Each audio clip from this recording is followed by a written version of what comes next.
Hey YouTube, this is Ozark's brother Jerry, and I've been reading the book The Accidental Gorilla by David Kilcullen, and I've been ruminating on something, and I haven't really developed it real well. So maybe I shouldn't even say anything, but and this is not new information to me, but for whatever reason I've been stuck on it lately. So this is a really good book, and it's about how farmers in Iraq and Afghanistan turn into to guerrillas. And so I'd like to read a little quote here. First of all, and this is Akbar Ahmed is given a construct on the Islamic district paradigm. Now, leaving aside the validity of Islam, so don't think about whether Islam's right or wrong, but just evaluate this for what it is. So here it is.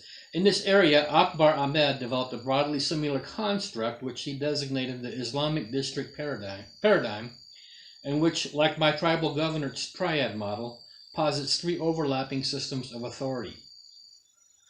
So, one is lineage-based authority, two is central government authority, and three is religious authority. Within Pashtun tribal areas on the Pakistani side of the frontier. So I got to thinking about that.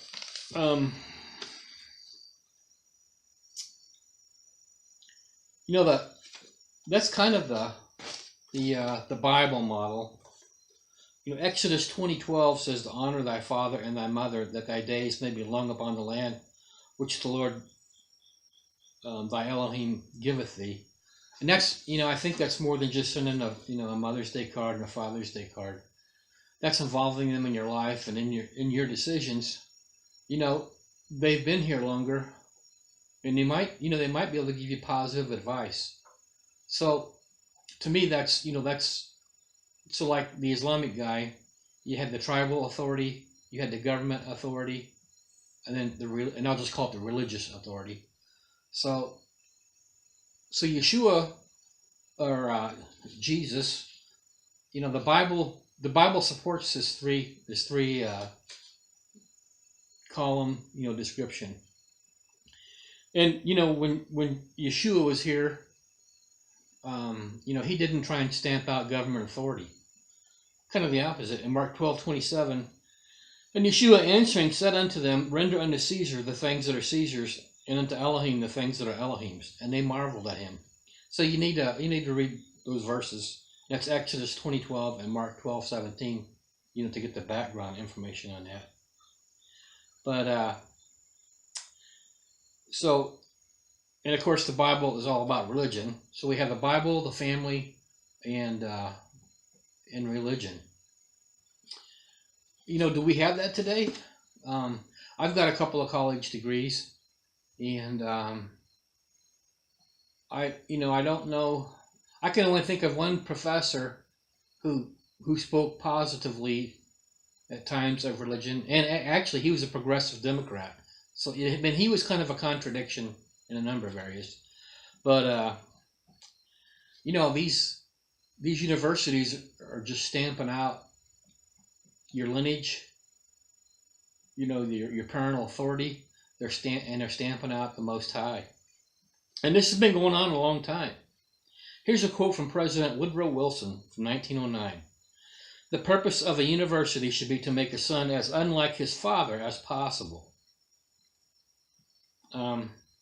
Now there's more to that quote, but if you look that up, because there's like a page or so associated with that, and it's actually worse than what it sounds.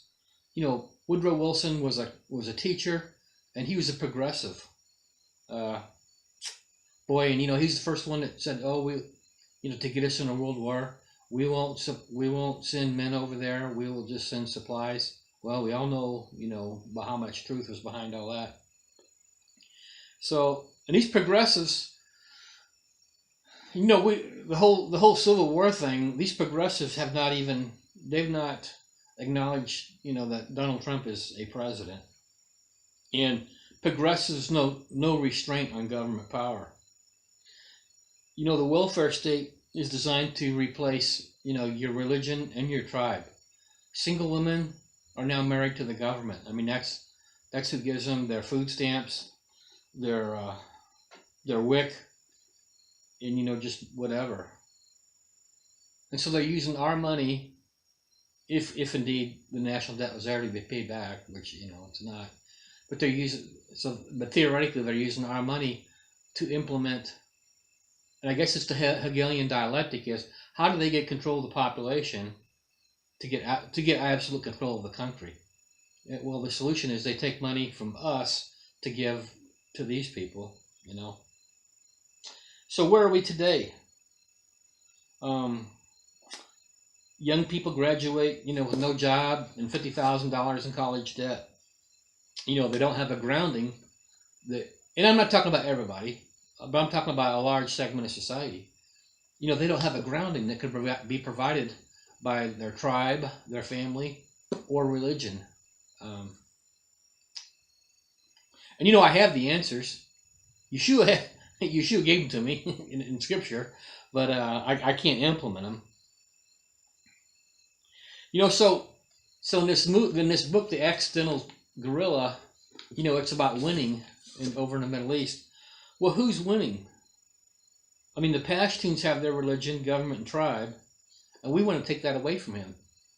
Is our way of life superior to them? I mean, are we? I think to a large extent we're a subjugated people, and for the most part, people don't even realize it. And it just seems like we are, we are a soulless country, and as long as we have it fine over here, we let our government run amok and just implement any foreign policy that they wish. Colin Powell, when he was, when everyone was listening to him, he said we need to get MTV over to Iraq. Oh, that's just what they need. Yeah. But so I'll leave you at that. That's just something I was thinking about. Are we a subjugated people? So I'd like to hear what you all think. We'll talk with you later.